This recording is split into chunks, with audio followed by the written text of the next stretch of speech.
अयम ही रोहिणी पुत्रो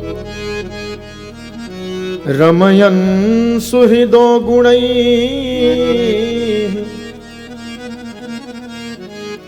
आख्यास्ते राम इति बलाधिक्यात् बलम विदु। बोले ये रोहिणी का बेटा है इसलिए रोहिणीय कहलाएगा।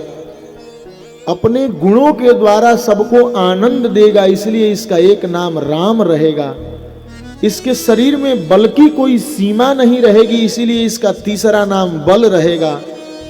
और यदुनाम पृथक भावात, यादवों में जब फूट पड़ेगा शंकर्षणम उशंत्युत, तो ये मेल जोल करवाएगा, किसी को अपने परिवार से अलग नहीं मानेगा, इसलिए इसका चौथा नाम संकर्षण रहेगा। पर देवियों तुम तो इसे बलराम कहना। बोल बलराम भैया की जय। बलराम जी का नामकरण हुआ। अब रोहिणी जी बोली इनका नाम बताइए। गर्गाचार्य जी बोले बहुनी संति नामानि रूपाणी च सुतस्यते। आपके बेटा का तो नाम कितने हैं, कितना कहूं, जितने रूप जितने गुण उतना नाम।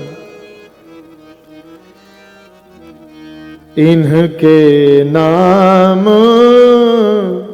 अनेक अनूपा, इनके नाम अनेक अनूपा। इनके नाम अनेक अनूपा। इनके नाम अनेक अनूपा। मैं नृप कहब स्वमति अनुरूपा। मैं नृप कहब स्वमति अनुरूपा।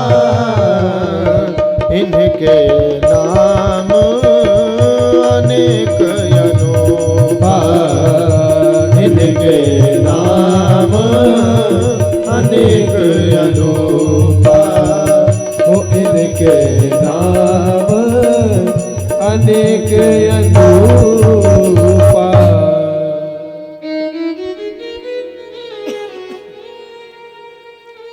बहुनी संति नामानि रूपाणी च सुतस्यते।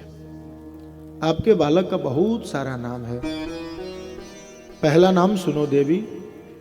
आसन वर्णास्त्रयो ह्यस्य गृह्णन्तोऽनुयुगं तनुः शुक्लो रक्तस्तथा पीतम् इदानीं कृष्णतां गतः। आपका लाला हर युग में अवतार लेता है, जन्म लेता है। कभी लाल बन के आता, कभी पीला बन के आता, कभी सफेद बन के आता। इस बार काला बन के आया है इसीलिए इसका नाम कृष्ण रहेगा। कृष्ण का मतलब क्या होए महाराज? बोले कर्षति इति कृष्ण। जो अपने गुण के द्वारा, अपने रूप के द्वारा, अपने लीला के द्वारा सबको अपनी ओर खींच ले उसका नाम कृष्ण होता है। और महाराज बताइए। बोले प्रागयम वसुदेवस्य क्वचिन्जातस्तवात्मजः। कभी ये वसुदेव का भी बेटा बना है इसलिए लोग इसे श्रीमान वासुदेव भी कहेंगे। ये दूसरा नाम सुनो। वेद में तो इसके अनेक नाम है। तान्यहम वेदनो जनाः।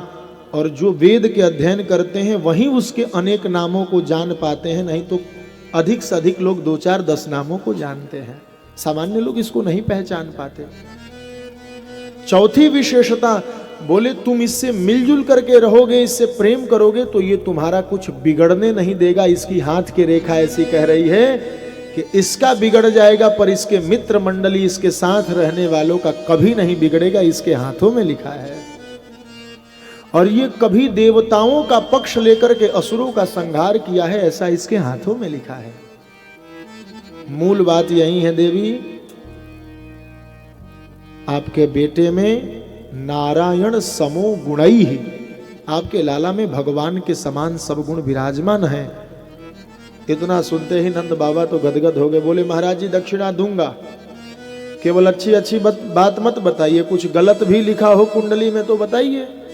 दक्षिणा जजमान न दे इस चक्कर में आदमी केवल अच्छी बातें बताता है। तब गर्गाचार्य जी ने हिम्मत जुटा के कही लाला चोर होगा, ये भी लिखा है इसमें, चोर होगा, बुढ़ापे में बेटा हुआ चोर निकल जाए, महाराज समाज में प्रतिष्ठा, राजा का बेटा चोर।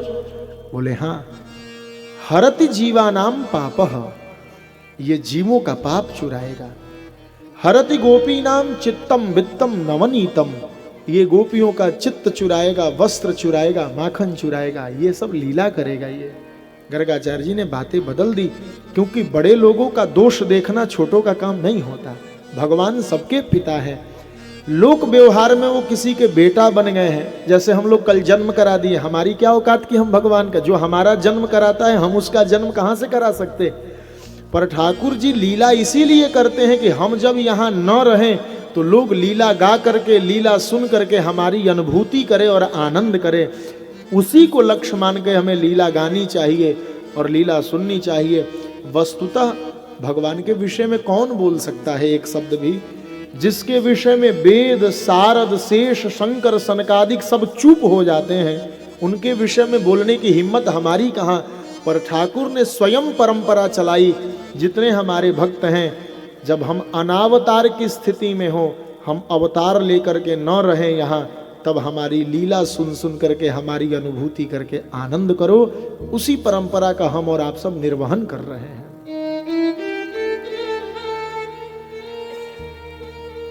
चोर बनेगा बेटा, सबका चित्त चुराएगा। नंद बाबा ने जोरदार दक्षिणा दी। गर्गाचार्य जी यहां से उठे, गर्ग संहिता में लिखा है, सीधे चले गए वृषभानु के यहां बरसाने। सुनो, तुम्हारी बिटिया जो राधा है ना, मैंने जो हाथ देख के कहा था ना, तो वो जो नंद का छोरा है ना, आपकी बिटिया में लक्ष्मी के गुण हैं और उसके छोरा में नारायण का गुण है। तो कभी मिल लो और इन दोनों का समागम करा दो। तो गर्ग संहिता में कथा आती है कि बाल्यावस्था में ही माता राधा रानी का विवाह भांडीर वन में कृष्ण के साथ ब्रह्मा जी ने करवा दिया था। ये कथा भागवत में नहीं, गर्ग संहिता में लिखी है।